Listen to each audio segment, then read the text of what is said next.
vous êtes la cible de cette guerre de l'information. Soyez prêts, soyez vigilants et ne vous laissez pas influencer par n'importe qui. Donc que peut faire, l'Iran dans le spatial aujourd'hui?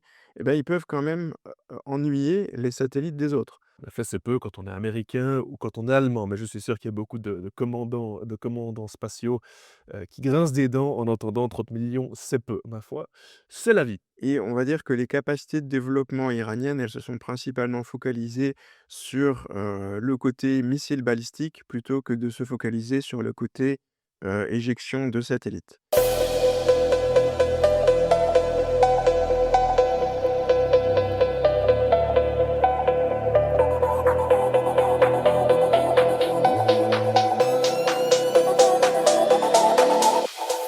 Bonjour et bienvenue dans Orbit Watch, le podcast pour les passionnés d'espace qui s'intéressent aux opérations militaires en orbite. Ce podcast est produit par Helveti Space avec l'appui du Centre de compétences espace de l'armée suisse. Je suis Jonathan Magnin, ingénieur en électronique spatiale et commandant dans la compagnie QG Espace. J'ai le plaisir d'explorer avec vous les rixes entre forces armées dans l'espace dont on n'entend jamais parler, mais qui pourtant prennent place tous les jours au-dessus de nos têtes. Et ce dimanche, épisode 6 d'Orbit Watch, à nouveau avec Eric Botlender, ingénieur et expert du spatial européen. Bonjour Eric. Bonjour Jonathan, bonjour à tous. Bienvenue et donc Eric qui va rester avec nous dans Orbit Watch sur le long terme. Merci beaucoup à toi Eric, je pense que tu apportes beaucoup à ce podcast et nos auditeurs seront ravis de savoir que tu vas être là de manière récurrente. Alors aujourd'hui, on va parler d'Artemis 3, évidemment, qui est reporté à plus tard, de défense américaine à nouveau et de connectivité en direct to device, de fausses images satellites et ça vous concerne et évidemment l'éléphant dans le magasin de porcelaine, on va parler de l'Iran. Alors sans plus attendre, on passe à nos brèves. On commence vite par une petite brève concernant Starlink. On a parlé dans l'épisode 1 d'une fragmentation de Starlink et donc il y a eu la décision de baisser les altitudes opérationnelles de sorte à réduire évidemment le risque de collision au cas où ce genre d'événement se reproduit.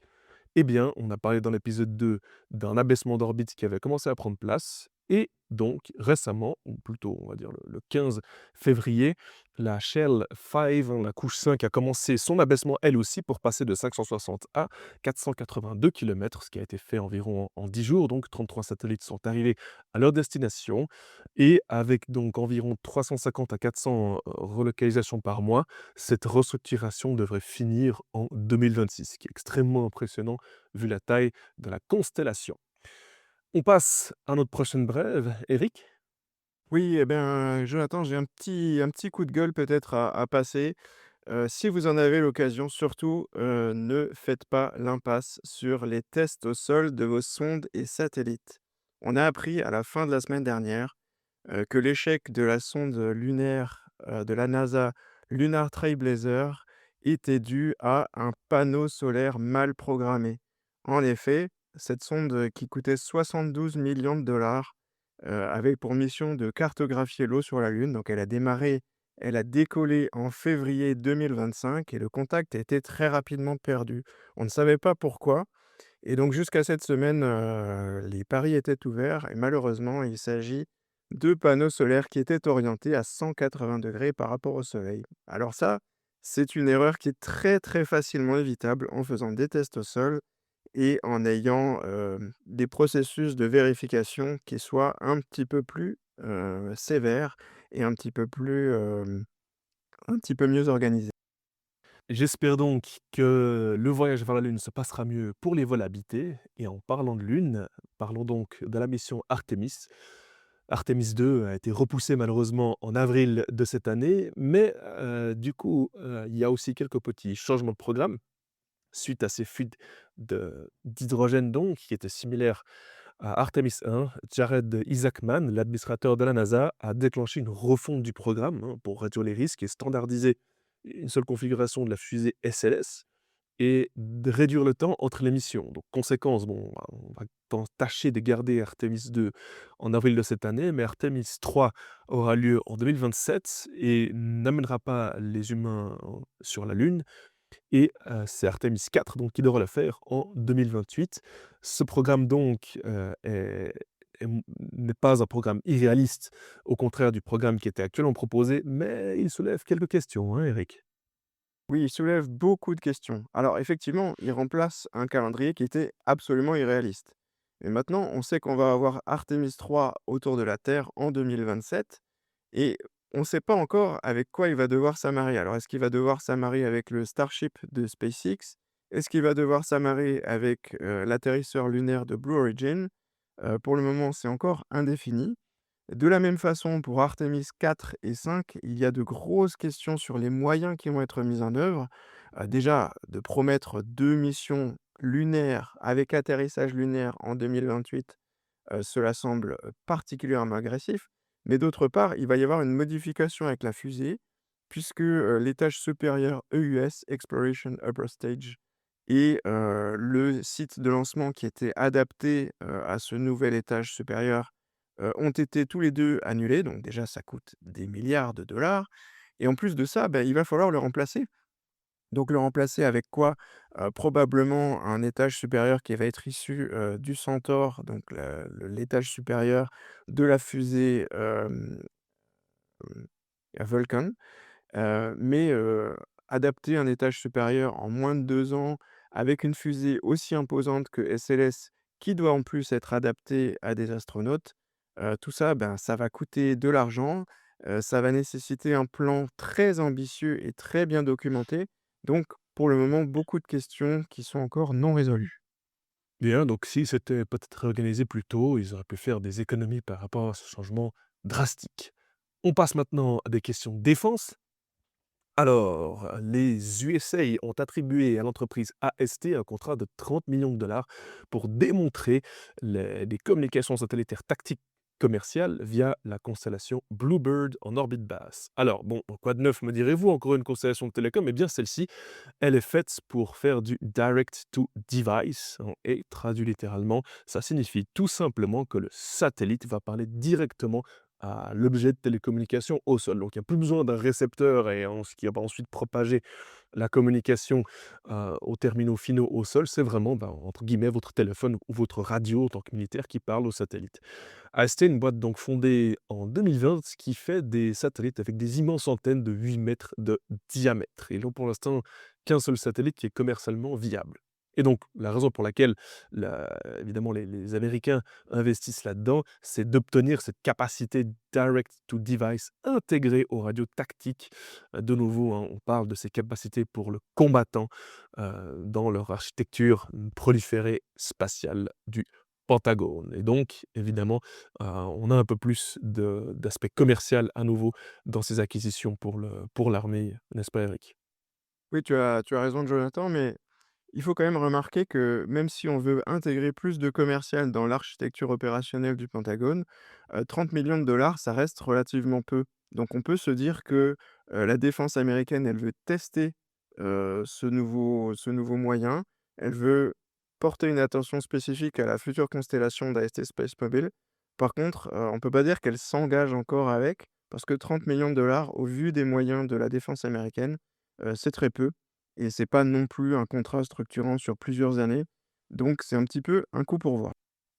En effet, c'est peu quand on est américain ou quand on est allemand, mais je suis sûr qu'il y a beaucoup de commandants spatiaux, qui grincent des dents en entendant 30 millions, c'est peu, ma foi, c'est la vie. Et on passe à notre dernière brève, les fausses images, d'intelligence artificielle, d'imagerie satellite, hein, les avant-après qui sont complètement fake. Donc évidemment, l'IA crée de pour générer des images, le fait aussi pour de l'imagerie satellite, donc faites attention aux images avant-après que vous voyez. On a vu des images entre autres, hein, comme quoi un radar au Qatar, un radar américain donc situé au Qatar aurait été touché. C'est faux, déjà c'était des images originaires du Bahreïn et puis, et les dégâts n'étaient pas voilà, étaient générés par IA.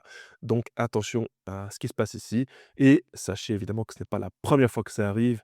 Là, Eric, tu vas nous parler un peu de l'Ukraine maintenant. Oui, en Ukraine, eh bien, on a vu que ça a été déjà utilisé, par les 2 camps, donc des fausses images pour tromper l'adversaire, pour le démoraliser. Peut-être d'un côté, on a vu côté russe, pour montrer, de fausses intégrations dans des unités armées. Du côté ukrainien, pour, laisser croire peut-être que certaines unités avaient été détruites alors qu'en fait elles ne l'étaient pas. Tout ça, c'est des images qui sont générées par, intelligence artificielle et c'est très efficace. Ça génère des crises de confiance et surtout ça sape le moral, ça sape la confiance qu'on a dans l'imagerie satellitaire qui, jusqu'ici, est largement utilisée pour suivre, non seulement, les processus civils, par exemple, la déforestation, l'urbanisation, l'agriculture. C'est perçu comme quelque chose de très objectif dans le public et donc d'avoir des images qui sont fausses, qui sont générées par IA, et ben, c'est un véritable élément de combat dans la sphère opérationnelle de l'information et donc ça, bah, ça nous vise nous et ça, c'est très important. Donc soyez attentifs.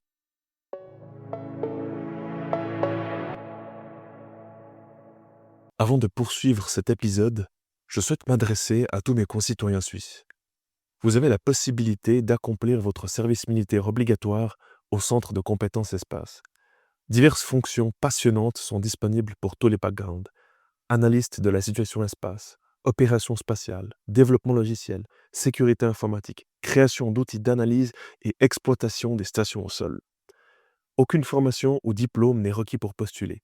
Que vous sortiez d'apprentissage ou que vous ayez une expertise dans la physique, l'ingénierie, le droit ou les relations internationales, votre contribution sera une pierre à l'édifice, appréciée à sa juste valeur. Je vous encourage donc à mêler service et passion avec nous dans une atmosphère unique de discipline, d'indépendance, de créativité et de persévérance. Pour en savoir plus, écrivez à l'adresse email en description contact@helveti.space afin d'être orienté sur la procédure à suivre. Thème principal donc, évidemment, l'Iran et comme on a un podcast qui part de spatial et de défense, on va parler du rôle spatial dans le conflit entre, les États-Unis, Israël et l'Iran. Donc c'est un conflit de nouveau qui montre que l'espace est une couche opérationnelle à part entière, hein, de détection, de ciblage, de communication, de navigation et comme on vient de le dire, dans la dernière brève, une couche narrative. Les satellites pèsent donc lourd sur le conflit et ce, de plusieurs façons. Bon, déjà, on a, le renseignement, avec entre autres ce qu'on appelle le Battle Damage Assessment, donc pour voir est-ce que les missiles que j'ai tirés ont bien touché leur but et quel est l'effet?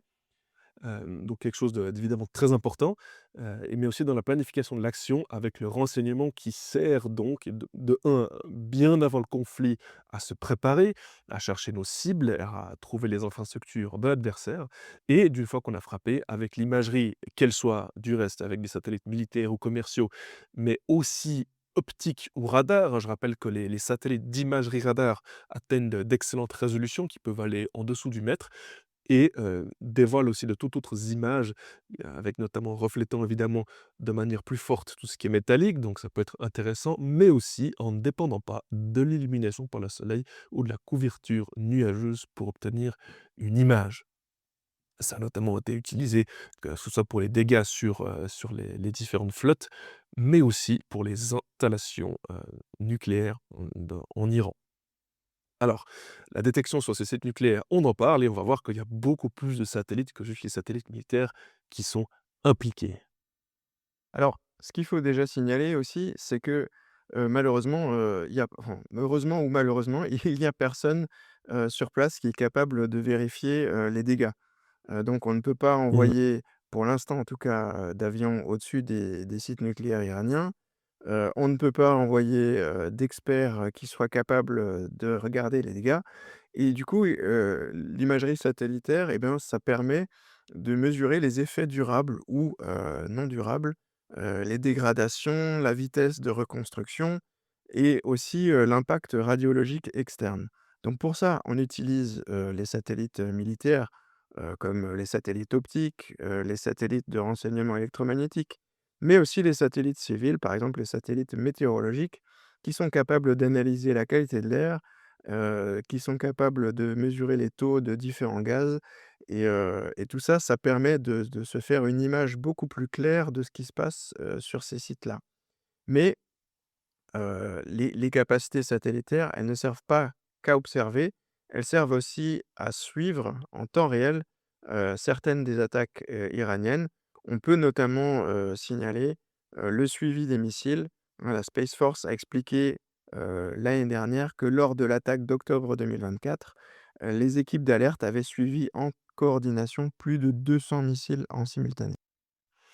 Quelque chose donc de très impressionnant qui est entre autres, permis par le système SBIRS, qui est donc le Space Based Infrared System. Ce sont donc des capteurs infrarouges dans l'espace et quand un missile est lancé et bien il brûle et il fait beaucoup de chaleur et donc cette chaleur est visible par ces capteurs en orbite qui sont donc des capteurs d'alerte précoce et ça qui a permis d'assurer notamment le suivi des trajectoires et la détection et l'alerte tactique face aux missiles. Du reste, la Space Force a aussi indiqué avoir réduit ses délais de traitement de cette alerte précoce de 38. Donc on voit là de nouveau le soutien immense qui peut être apporté à la défense antimissile locale. Voilà donc pour la détection des missiles, mais évidemment, on en a déjà parlé, il y a aussi la communication. Alors, fait intéressant, le Wall Street Journal évoque environ 6000 terminaux Starlink qui auraient été introduits clandestinement dans la zone de conflit iranienne. Donc, c'est une information intéressante et peut-être qu'on pourra s'attendre à une autre phase où, de whitelisting des terminaux pour empêcher les Iraniens d'utiliser cela. En attendant, ça montre à nouveau la dépendance immense sur des satellites de télécommunications. On remarque finalement que cette opération, donc Epic Fury, établit une nouvelle norme, met la barre encore plus haut dans la préparation intégrée espace et cyber avant un conflit.